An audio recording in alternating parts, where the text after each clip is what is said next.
this is Nick with Twisted Wrister Hockey, coming at you from the NHL All-Star Game here in San Jose. Now over to Neil and Brent, you're watching Post to Post.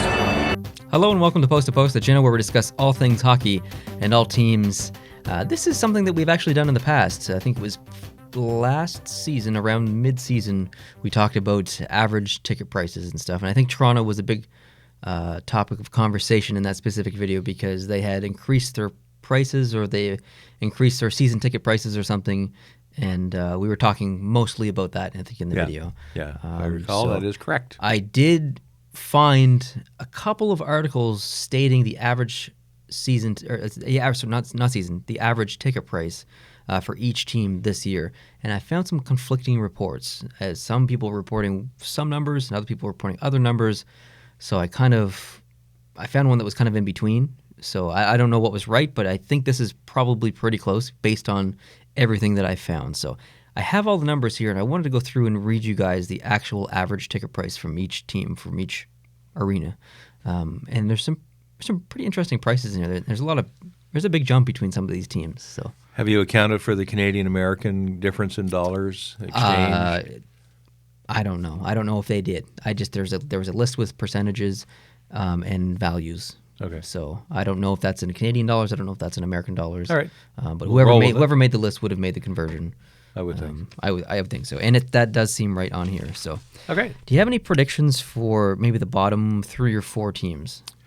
I do. Okay. I think Florida and Sunrise would be near the bottom. Florida is last. They are last. And by last, I mean the cheapest. So technically that's first. Yeah. I think Arizona's down there. Arizona is in the bottom 4. I think Carolina might be down there. Carolina is 5th, basically. Okay. Because they're doing things to try to make a seat more attractive. Yeah. That said, I'm wondering about Tampa, because Tampa is although they're a much more successful team, they have the same issues demographically with trying to catch people's attention and eyeballs, especially when the weather is usually so much better outside. So I'll say Tampa. Tampa's about mid-range. Okay. In the league. All right. The Islanders are actually pretty cheap. Are they? Yeah. So Florida has the lowest on average, $68. And is this an equivalent ticket in each of the arenas? Like it's 3 rows back in the corner or center ice or equivalent? Yeah, you take the most expensive ticket, and you take the cheapest ticket, and then you basically average it, and all the ones in between and stuff. So halfway up the bowl, probably. Yeah, the average price is $68. Okay. That's pretty good. So you're going to get in cheaper if you want to sit higher up. It's going to cost you more if you want to sit down low. You're going to spend like $7 if you want to sit in the nosebleeds in Florida. Okay. And the most expensive ticket in Florida is probably, I don't know, $300 maybe, something Makes like sense. that. Yeah, about that, I would think. The Islanders, so I'll put this all up on the screen too so you guys can see it. The Florida Panthers, $68. The Islanders, $74. Buffalo, $78. Really? And you would have known that because you did go to Buffalo. I did go to Buffalo. You got a ticket, and you got a hot dog and a drink and everything for like $17 or something, didn't you? Or $37 or... I don't recall what I paid, actually, and I'm not sure if I paid an amount that ordinary people would have paid because we got tickets through a well-connected hockey source. Okay. In Buffalo. So right. I don't know. I know I paid for my ticket. I just don't know if I paid the rate. Okay. All right, that's fine. Yeah. Arizona is $79. Carolina is $81.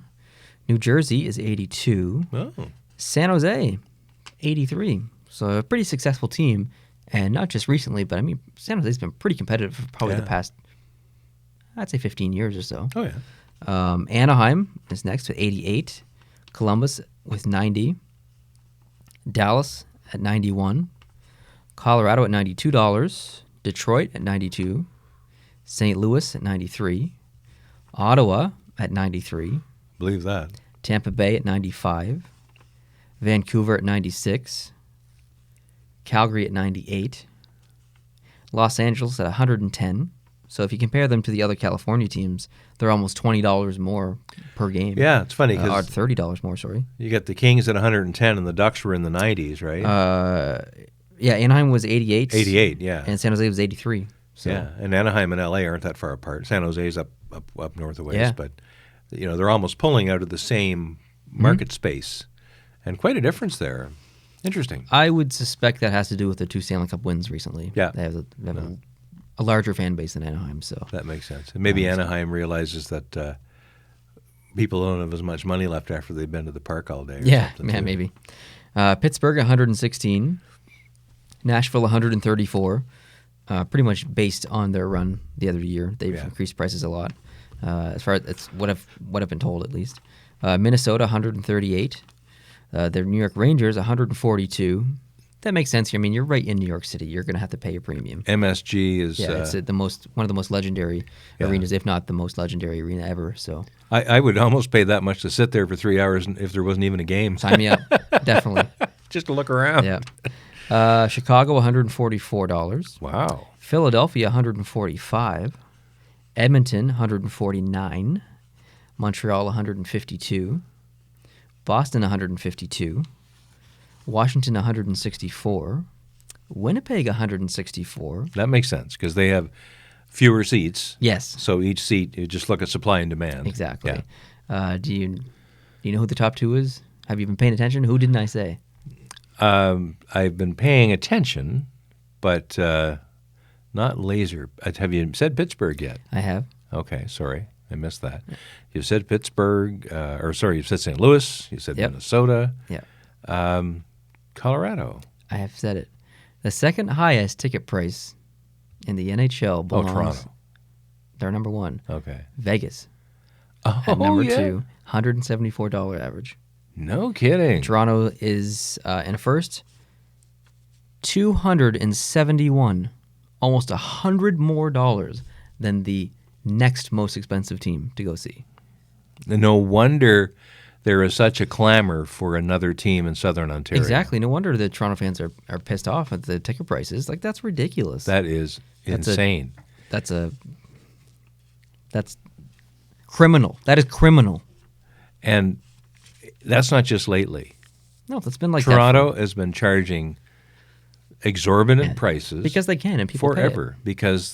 And it's not a bad thing necessarily. It's great it's a business. At the end of the day, it's a business. It's a business. They're smart. If they can charge that much, why wouldn't they? Harold Ballard made millions of dollars putting crap on the ice and knowing that Leaf Nation would still show up just to watch their boys. And thankfully, they have a team now that they can actually come and enjoy. Thankfully, they do for their sake. But considering that when you look at Edmonton is up high in your list, Edmonton right now, they've got a new arena. Building, They've got that great first line. Yeah, number 97. Number 97. And people are probably, a lot of that money is paying to see just him. Absolutely. They're not there to see Lucic. Although, if I was going to go pay to see Washington, it's because I want to see Ovechkin play. That's right. That's same with Pittsburgh. I'm not a big Crosby fan. I'd love to see him play before he retires. So I'd pay that money to see Crosby play, not to see Pittsburgh. No offense to the rest of people who play on Pittsburgh. No, that's right. And if you're watching Colorado, it's probably McKinnon. Yeah, maybe. Yep. And one of the teams that you're probably not paying to watch a particular player would be Toronto, just because they're going to go anyway. They love Matthews and Marner and Nylander and all that. I would say for a fan if you're a fan of another team and Toronto's in town, you're probably going to pay to see Matthews or Tavares. Yeah. But if you're a Toronto fan, you're going to go regardless. That's right. And same thing with Montreal. Same with Montreal. With us. And even when Montreal won the last couple of cups that it won, 93 and 86, they never led or even were in the top 20 in the scoring race. They didn't have any superstars. Montreal has not had a player in the top probably 50 in points. Maybe, I think Brian Savage did it in the early 90s. But other than him, did John LeClaire do it while he was there? Did Recchi do it when he was there? I don't know. But in general, that's just not what Montreal does. And it's unfortunate because I like them to have an offensive superstar, but what can you do? Yeah, it's a team by committee instead of the superstar. There's good points and bad points to that.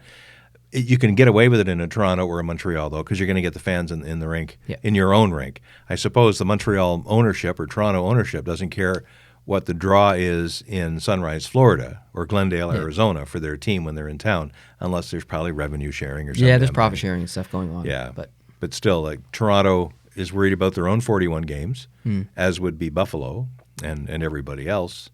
And I'm impressed actually that is the going rate in some of these places, especially in the United States, where hockey is in I'd say a two-way fight for third place in the respective eyeballs. Yeah. After the NFL and NBA and baseball, hockey is definitely a distant fourth. Yeah, look at Dallas. Dallas average ticket price is $91. Yeah, that's still a lot of money. It's still, but it's when we went to go see Toronto play 2 years ago, because it would have been 2 years ago now. 2 years ago, almost exactly this month. Yeah.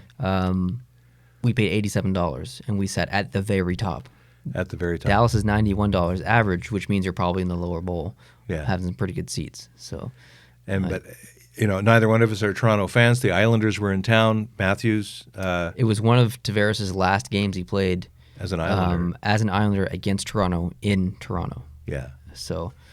It was a great game. It was an awesome game. I actually we vlogged the entire day. Yeah, it's back there somewhere. Go get it. It's on the channel. Just look up Toronto vlog. You'll find it. You got Tavares in slow motion doing his warm-up from ice level. It's not a good vlog, but it's one of the first videos on the channel, and you get to see our experience. It was, And we paid that $87 to be in essentially the very back row, and I'm sure we both were, very happy to be there. Yeah, it was fantastic. Toronto won 7-1.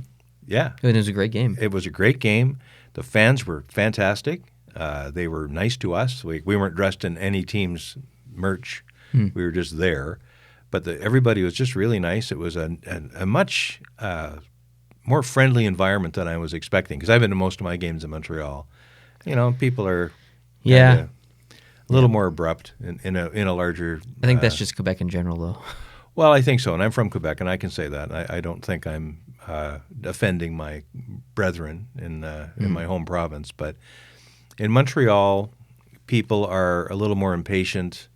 In Toronto, they're just seem to be just a little bit more laid back. Yep, I agree. And it was a real treat.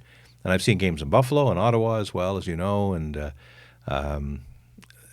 there's been good experiences everywhere. And I would love to see a lot of those arenas and see games absolutely. in those arenas. The plan is to see all these arenas before 10 years would be pretty. Yeah, I don't know if 10 years might be pushing it a little bit, but it depends on how this channel goes and everything like that. And we've been to the most expensive arena, and when we got out of that, we got out of there I've seen several games in Toronto, but that most recent one was probably the least amount that I paid. Well, I guess I got a standing room ticket for the home opener against Montreal probably about 10 years ago, and I think it was about $90, something like that, back then. And the thing I do remember though is a Brian Burke hot dog and a soft drink. Berkey had hot dog stands in the ACC as it was then. And for the hot dog and the soda pop, I didn't even get a beer. I just got like a Coke or Pepsi, Diet Pepsi or something. It was $20. Yeah, that's ridiculous. Just insane. I don't think we ate on purpose. On purpose. Yeah. No. Yeah. I didn't even want to go to the bathroom because I thought I was going to get charged. That's a joke, obviously. Yeah. Anyways, that's interesting. Very interesting. Thanks for joining me for the video. I appreciate it. Thank you. I think some other people will find some of these numbers interesting as well. So let me know what you think down in the comments section. Are you surprised by these numbers, or are these basically what you expected? Which team surprised you the most as far as pricing? So let me know down in the comments. Thank you for watching this video. If you are not subscribed, I hope you can hit the subscribe button to catch our future videos. Make sure you go back and check out that Toronto vlog from 2 years ago. And have a great day. And thank you for watching. We'll see you in the next one. Adios.